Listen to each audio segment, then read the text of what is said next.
A mission to rescue Americans in South Sudan went bad on Saturday, and tonight, 4 U.S. Navy SEALs are recovering from gunshot wounds. The Department of Defense isn't saying much about the mission, but 10 on Your Side military reporter Art Kohn joins us with what we know right now. And Art, the first question I think that comes to most of our minds in this area especially is, did this involve any locally based military units? Yeah, well, that's the first question I asked, and I asked it of a spokesperson at SOCOM, that's Special Operations Command, about this morning, and he told me that he saw no indication of any Norfolk or Little Creek-based ships or Marines from Camp Lejeune involved with the attempted rescue. Now, he told me it appears Pacific base troops were involved in this. However, that was before we got word that the wounded were Navy SEALs, and as we know, the SEALs are based locally as well as on the West Coast.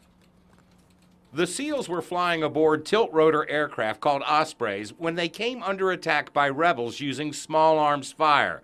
The elite Navy commandos were attempting to land in the city of Bor to evacuate Americans threatened by the current civil unrest in the region. It's always a very tenuous situation when you're flying into a relatively unknown, very hostile environment. The rebels probably have is probably former Soviet Union type weaponry. Those AK-47s are out there. Bullets penetrated the bottom of the aircraft, wounding 4 Navy SEALs. 3 of them have been evacuated for treatment at Landstuhl Regional Medical Center in Germany, according to published reports.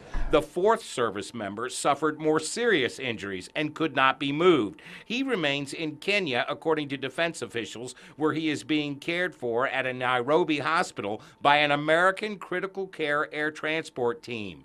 The DoD has not released any information about what SEAL team the 4 injured members belong to, or if they originated from the West Coast or from Hampton Roads. President Barack Obama is said to be monitoring the situation closely and warned that he may take further action to support the security of U.S. citizens, personnel, and property, including the American embassy in South Sudan.